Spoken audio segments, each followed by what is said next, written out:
Hey, welcome in. I'm Rita, and this is the story I'm telling myself. If you've ever felt like you're standing in your own way, you are not alone. Let's get into it. Hello, everyone. Welcome to another episode of the Story I'm Telling Myself podcast. I'm so excited to have Nancy Griffin with us today. And we're having a little tech issue. We don't know what's going on. Maybe an update in StreamYard. I'm not sure. That's getting in the way of Nancy's camera, but we're going to do this episode with you regardless of that. So if you are here with us live for this episode, thank you. We love having you in the comments. We love engaging and interacting with you. So please come jump in the comments now. Welcome our guest, Nancy. Introduce yourselves. And I'm going to turn the mic over to Nancy so she can introduce herself to all of us. Hi, Nancy. Welcome. Tell everybody who you are. Hi, Rita. Thank you so much. And the good news is at least we have audio.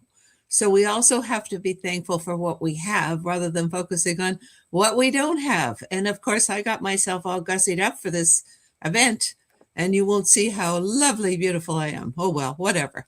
Anyway, I am Nancy Griffin, and my business is Women Worth and Wellness.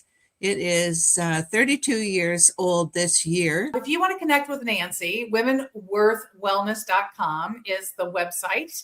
And you can learn all about her, and you can set up a chat with her and finish hearing the story about her very first and very successful launch of her business. But we're going to talk about today, Nancy, is the journey that you took to get to that moment, because you entered the workforce. You worked for Procter Gamble, a very well-known, very large corporation, but you entered that company as a clerk without a college degree. And you managed to convert from that opportunity to show and prove yourself and begin to rise in the ranks at Procter Gamble. But what we want to talk about is that internal narrative, that self-limiting story that you had about your education status and how that began to impact you during that climb. So start us there. Talk a little bit about your early days at Procter & Gamble and your quest to grow inside of that company. Okay, away I'll go. And you cut me off again whenever you want. Feel free to do that. No, it was very interesting because I didn't go to university, but I always expected. So I never learned how to type. And so I was extremely limited in what I could do. So I entered Procter & Gamble as a clerk, and I was in the credit and collections department. And Procter & Gamble only promotes from within. They may have changed their policies now, but primarily that's what they did. And so all of their recruiting was done on campus. They would go to the top universities and they would recruit the top talent. And Procter & Gamble's a fabulous company, so invariably they would get the best of the top talent. So what ended up happening was they were recruiting new supervisors into this credit and collections department. And guess who was training them?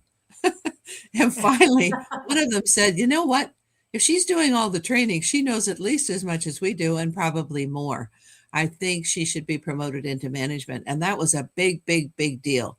You know, there were two classes. One was non-management and the other was management. So for me to be promoted, that was a big deal. And also being a female. I was one of the first female managers at Procter & Gamble. But the key to success, of course, is having that male champion. I never, ever would have gotten anywhere if he hadn't said, wait a minute, this isn't right that she's not getting the benefits that we're getting. Give her a chance. So, of course, that's what I did. And went on, was successful, then was recruited into HR. And that was a gem. That was wonderful. I did all sorts of different assignments in the HR department, a lot of management training, and a lot of management training came from Procter & Gamble in Cincinnati. So I started to meet a lot of key people in Cincinnati who were recruiting me for an international assignment. But I had a manager, a VP, who didn't think that women should be allowed to go on business travel, let alone be transferred internationally, because I had a small daughter. I had a husband who had a career. So they were being blocked, and I didn't know until years later. All I knew was that I was not advancing to the extent that I should be. And so that's when I decided to Right. return. I resigned. Yeah, well, I unfortunately, I think the thing that you are naming is a very common thing. I mean, first of all, it is extremely beneficial to have a champion. Right. In fact, there are coaches, career coaches who will encourage you. If you're a young listener, maybe a newly minted college graduate just starting on your journey, a good career coach is going to tell you, go out and find a champion inside of your organization. Hey, Christy, welcome. So happy to see you with us this morning, because champions are important.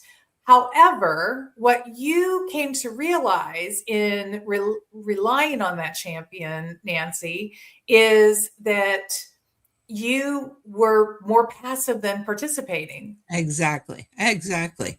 And women never, ever, ever want to be seen as being aggressive because that's the first thing they're criticized for being. But really, you have to back it up and you have to be your own advocate, your own agent every step of the way, rather than I was very, very passive. And I'm not a passive person, as you can imagine, but you're just waiting for them to offer you something that they think you would be worthy of, rather than you bringing yourself to their attention. Because fast forward, the day after I resigned, I get a call from a colleague who I had worked with, and he invited me to come on an international assignment in Geneva. And I said, well, you know what? That would have been great if you'd teed that up 12 to 18 months ago. But at this point in time, I'm heading off in another direction and I'm running for a major political opportunity. So it's really interesting. Had I been an advocate for myself, probably even 10 years sooner, 5 years, anything. I mean, there were people that did think well of me, but just weren't advancing me or championing me. I found myself falling into that same trap of my early successes, my early opportunities to grow came because somebody tapped me on the shoulder and said, hey, I think you should apply for this job, or hey, we would like to promote you to this opportunity. And so the story that got settled in my head was that somebody will let you know when you're ready. Right. Right. And Right. so I found myself sort of acting on that. What was the story, the internal story that you held, Nancy, that kept you from advocating for yourself in that early part of your career? Well, you just never wanted to be seen to be aggressive. You wanted to be Okay. respectful, and you felt that they knew what they were doing and that they knew that you were doing good work. When you had performance reviews, they were good performance reviews. I think during those performance reviews, I could have been more assertive and said, okay, well, let's talk about some options for me. And if let's understand what the options would be for me, and let's discuss those possibilities and how would that play out. Now, that's a very active approach to be taking without being aggressive. I mean, fair enough. A Right. performance review is about you seeing me and me seeing you, the company. And let's have that conversation. I never took that approach. I have a young person, a daughter who is in her 20s, who's in her first stage of her career, and I am coaching her regularly when she's bringing issues to me about advocating for herself at work, because it's one of those things that I think is easy for us to do when we've walked the decades on this earth in the workplace that you and I have walked, Nancy, but harder to do when you're Right. in your first decade in the workplace, to really know how to navigate that. But just like in a health journey or anything else, financial journey, which you coach people on now. It's important that you know what you want and you know how to advocate. And at that time, men who had children were giving these assignments without hesitation. And so I'm curious to know, when you heard that your status as a mother was being presented as a roadblock for you to move into the international assignment that you desired. Um, what story did that trigger for you? I was just aghast, just aghast. There were two things that I learned. One is the whole business of women in leadership is continues to be a major challenge. I mean, I'm way along in years from where this all began and where I could have behaved differently. But the whole issue of women in leadership is still a barrier. So I think it's important to get to know those people that are making the decisions and what is their attitude. And I'm referring to men, but it also can refer to women. If women have had a big struggle to get to that powerful position, they may feel that you need to struggle as much as they did, rather than going out of their way to be champions for you. So, Yes, I have seen and heard that directly as somebody who parachutes into organizations and works with their leadership. I am often shocked at how often I hear, "Look, it was so hard for me coming up, and they need to do their," and it's right. like, wow, if that was so hard, if you felt like you gave up such important things in your life, why would you want that for somebody else? But it is interesting how people have that perspective. Exactly. And the whole world has an abundance of opportunity for everyone. And more often than not, if you don't drop the ladder behind you and you go out of your way to champion others, not just young women, but young men as well. I mean, the whole issue of young men being acknowledged and recognized is a bigger topic than ever. And so, really, don't be so selfish. Don't be so caught up in yourself, and don't think the world is all about you. Really think about you. What can you give back? Who can you help? How can you champion someone else? And more often than not, that will come back to you tenfold. Yes, and we're going to get into that in a minute. I just want to say hello to Melissa Houston, new to the show. Meryl, thanks for inviting her. Melissa, we're glad to have you with us today. Jump in, add your comments or your questions along the way. We'd love to hear from you. So, Nancy, you left this corporate life and made a big pivot in many ways by moving into politics. And it's interesting because politics is a lot about advocacy. So talk to us a little bit about what was it that drew you into this pivot that you made? Well, it was an incident. The women's clothing store where I did all my purchases, remember in the 90s, women were in the 80s, in the 70s, 80s, it would be the 80s. Women had their little suits and they had their little ties and they had their little blouses. And this lady's store I did all my shopping at. And of course, I'm face down, corporate job, family to look after, and not doing anything in the community. And out of the blue, I'm recruited by my neighbor next door to go onto the community, not the foundation, but just the community group that was looking out for various aspects of making the community better. And they said, okay, Nancy, you're in charge of community engagement. Well, no big deal. Okay, I can handle that. Anyway, out of the blue, don't we have one terrible, terrible incident? And at that time, we had a Mexican student living with us in the neighborhood, very, very safe, North Toronto. Out of the blue, don't we have an incident where this man in a halfway house, supposedly being rehabilitated into society, escapes and murders this woman who had worked for this women's clothing store. So they said, okay, Nancy, this is your community engagement. So all of a sudden, my portfolio has gone from 0 to 4,000. But the one thing I learned at Procter Gamble, which was a really, really important learning, is when something like that happens, no one person is responsible. It's a failure of the whole system and how these different groups are interacting, all the different levels of government. So that's exactly what happened. So all of a sudden, I'm the spokesperson talking about, okay, this is a federal facility, but the police department was right around the corner and they didn't know that this person was there. Meanwhile, the provincial candidate at the time was the person who was being the greatest champion for all of this. So my job was to bring them all together and say, we all have responsibility in this community. How are we going to work to make things better? Because we all thought this was a safe community, and now we see that there are gaps. So that's what I ended up doing. Well, then the more I got involved with it, the more I could see that there was a whole lot more work to do. That's when I decided to resign and run politically. because running politically, you will have a group who will come and hear what you have to say. So my challenge was to present myself exceptionally well. I knew I wasn't going to win this opportunity, but I knew that if I made my points clearly, then people would realize we've got more work to do in this community. So that's exactly what I did. And it was incredible. It really was. I mean, it just opens your eyes to so much of what goes on in a community that you either don't know about or you take for granted.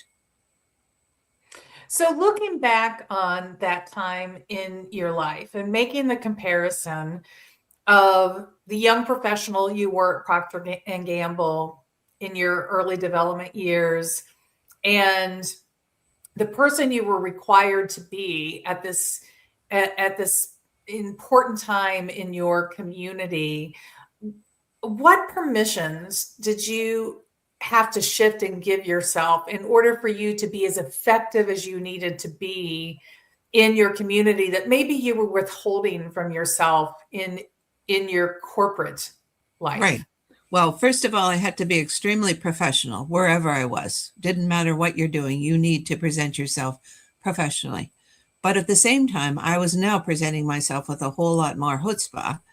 And when this incident happened, it was like you want to scream off the top of a building. Well, you can't do that because they'll take you away. So that's why strategically I felt if I run for this opportunity, I will be one of the candidates that has to present themselves, which is exactly what I did. And it was so much fun. I mean, really, all of a sudden, you are rising to a new level, which is kind of unnerving because you realize that there's a whole lot below you that isn't protecting you. Like now you've put yourself out there. So you better just proceed with caution, but at the same time, keep on going because you know what you have in mind is absolutely right. And so you need to present yourself accordingly so that that right will capture other people's attention so that we can make things better. So one of the things that I observe, I have worked very closely with a friend of mine locally here in the U.S. who is part of my state legislative group in her campaign and her work. But government operates very differently than corporations operate. And the way that you navigate relationships, those kinds of things are they are similar, and yet there are also some stark differences that are there. What are some of the things that you began to notice in as you stepped into this political arena about what you needed to learn and who you had to evolve to in order to be successful? Well, at any given moment in time, you're always operating on a 360-degree basis. You're always paying attention to everything that's going on around you. Extremely important. Like, really take the time to take in what in the world is going on. Who are the key people? Who are the people that you thought were key that are now letting you down? Okay, if they're letting you down, what are you going to do about it? Maybe you just let them go. Let them go. Why are you spending more time on them? Go spend some time on perhaps somebody who's going to help you do something else. I think it's a whole bunch of pivots and redirections. And that's why the 360 approach is extremely important. And also don't get bogged down with negativity, because when somebody does let you down, don't spend half a day trying to track after them because they let you down. They let you down. What could you have done differently? Why did they let you down? Make a decision whether you're going to patch it up and keep on going, or, as I mentioned earlier, you just let that contact go, because there are lots of other contacts out there with whom you can work. So it's a continual 360, paying attention to your environment, having a good sense of who you are, and really what are you trying to accomplish, so that when stuff gets in the way, default back to your overall goal of what you are trying to accomplish. I love this advice. And I think, I'm thinking of my daughter in her 20s. So any of you listeners who have young people in the first decades of their of their career life. I think this is really, really valuable. So make sure that you share these words from Nancy with them. This idea that when things will go awry, just expect that things will not always go exactly the way that you want them to. And when they do, you have to be judicious about the kind of energy that you give those moments. And I love this thought that you shared, Nancy, about looking at yourself and saying, okay, how could I have handled that differently? I think that's the perfect way to learn in any situation of disappointment, because we are the only part of that equation that we get to control. It's ourselves. Exactly. Everything else is outside of our control. So if you just focus on what you can control and figure out how to better that part of the equation, the next situation you come upon, you're going to land in a better place. Exactly. You are the treasure. And I always encourage people, especially women with families and big job responsibilities, is you've got to take that time with yourself in the morning to have a little talk with yourself. Like, you have a sense of where you're headed and what you want. How am I doing? What should I be doing differently? What have I missed? Who else can I help? Whatever. You just have to have that time with yourself. It's just kind of a major reset every day, so that, there's an opportunity for a redirection, or there's an opportunity to go back to that same person who let you down and say, is there something that I can help you with? Robin Williams was the person who said, always be kind. You have absolutely no idea what's going on in people's lives that you don't know about. So always be kind. And maybe that act of kindness, circling back to somebody who let you down, might just help that person advance and realize that nobody was paying attention to them. I had an incident recently. You get a kick out of this. I was at a women's conference, and I've been at this same group before, and there's a photographer, and she is absolutely everywhere. So both times, 6 months ago and then recently, taking pictures of everybody all the time. Well, we broke for lunch, and I see her sitting at a table at the back having her lunch, and we smile, and I said, well, that's a picture. You don't know whether she wants, if I'm being too invasive or anyway. She said, oh, that's interesting. So I took her picture. Anyway, then I shared her picture, and then I said, make sure that pictures is part of your reel anyway, then this whole dialogue began, and she basically ended up saying, thank you for seeing me. Like, thank you for seeing me. She spent her whole day seeing everybody else, and nobody's paying attention to her. And I thought that said so much. Thank you for seeing me. So you never know what a little act of kindness can make a difference in someone else's life. And of course, imagine how I felt when she gave me that compliment back. So it isn't just about her, it's about you too. So this episode, our question is, are you an active participant in your life? And, Nancy, despite the reasons that you left Procter and Gamble, you could still say you were being a very active participant, because you knew when to walk away and say, this no longer serves me, which is also an important discernment that we all have to have. But you made that choice to leave. You stepped into this arena and decided to put your time and commitment behind your community and giving back to the community, which all political leaders do. And it's very important to our society that we have people like you. So thank you for that time. But you came to a point where you decided to move on from that into your wealth business. So tell us a little bit about that decision, how you were actively participating in your life when you made this then third career shift into wealth advisory. Okay, well, it goes back to the 360 point, because I leapt into this community leadership role. Well, the more you do, the more they ask you to do. And after 3 years of that, I thought, oh my goodness, I've got to get a job out of this community, because they know where I live and it's never ending. And I don't want to do this for the rest of my life. So I was invited to join this consulting firm, but it was a different firm than I had worked with.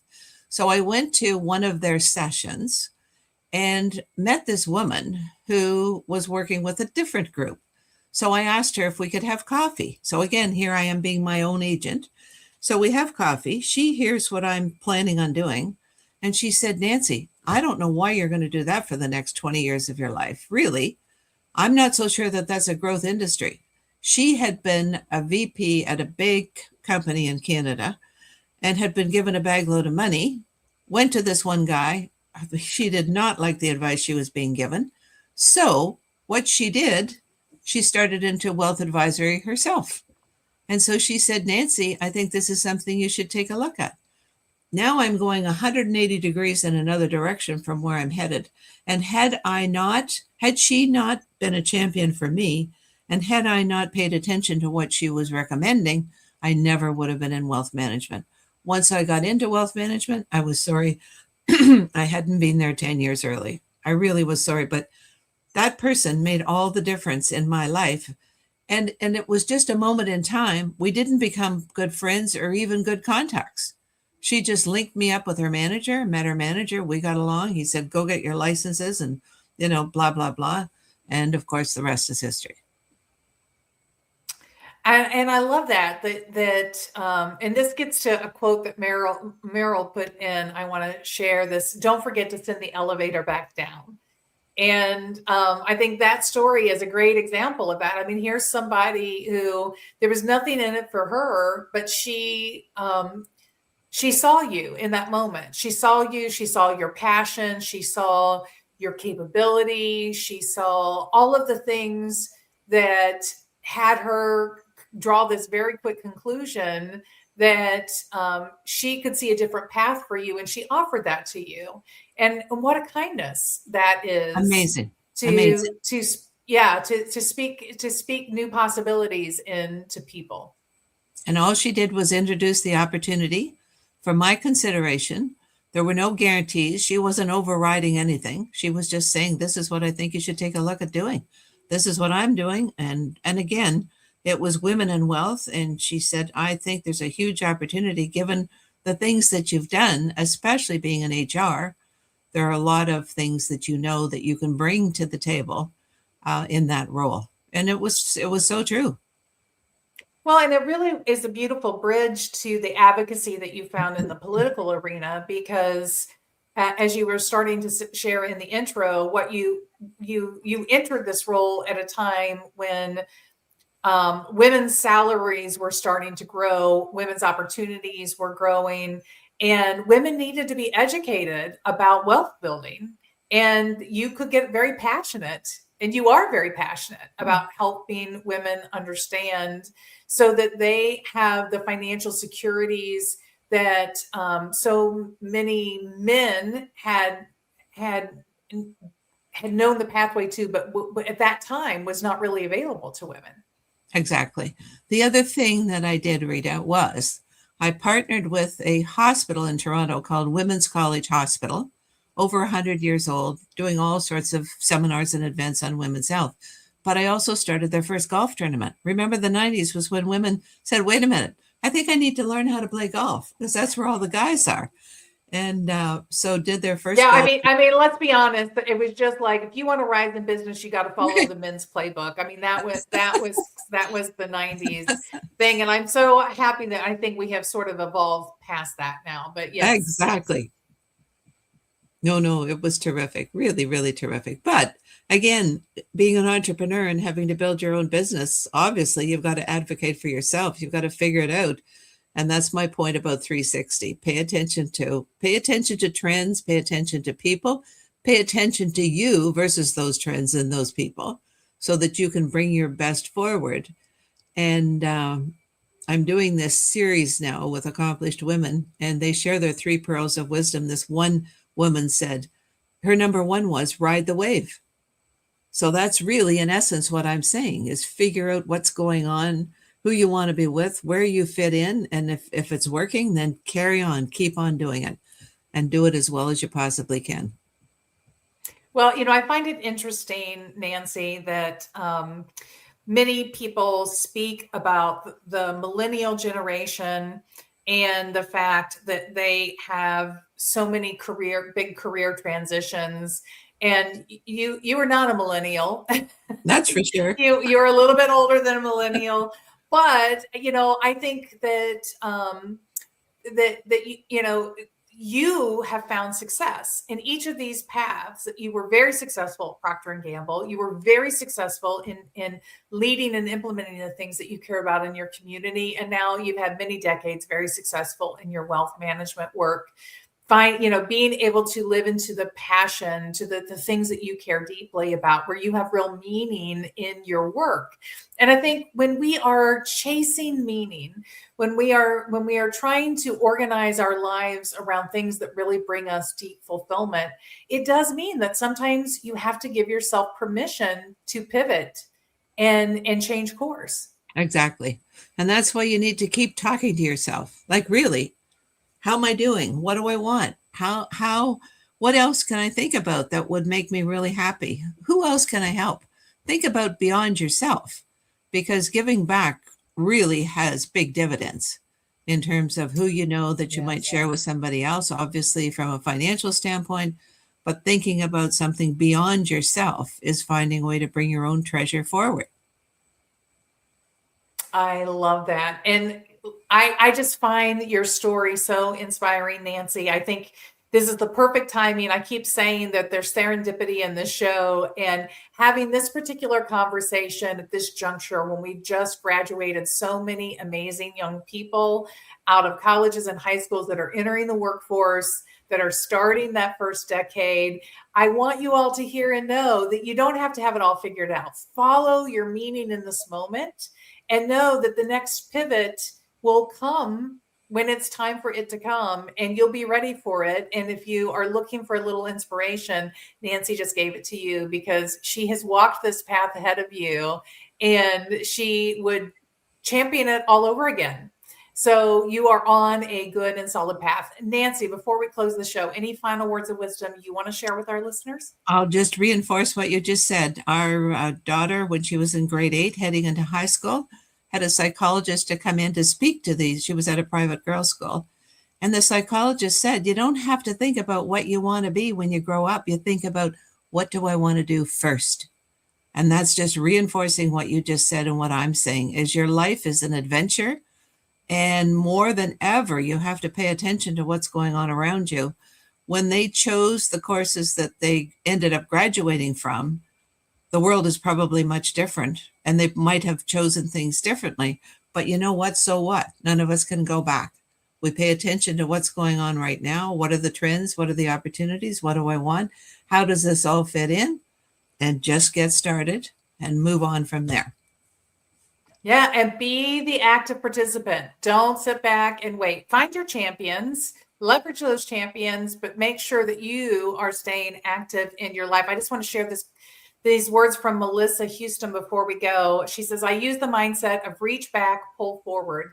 In my role now, I've trained 3 top performers nationally who aren't yet 25. And so for those of us that are a little further along in our careers and maybe have already made the final pivot, just remember that we are part of that community of champions who help the people coming behind us. So make sure that you are reaching back and you are participating in their success. And as Nancy said, when you give like that, when you bring such kindness in the world around you, the dividends that you receive back are huge. Exactly. All right, everyone, this is the end of this episode, but we will see you back again next week. Make sure you go find us on your favorite podcast platform. We will drop all of Nancy's information for you in the show notes so that you can connect with her there. And you're going to want to share this. I know you know some young people that are out there in that first decade of their career that need to hear this inspiration from Nancy during these challenging times in business. So make sure you share the episode. Thank you, Nancy. Have a wonderful day. Thank you, Rita. Bye, everyone. Thanks for joining us. If you love this episode, leave us those 5 stars and be sure to share this with a friend. And if you didn't, don't worry about it. See you back here next week.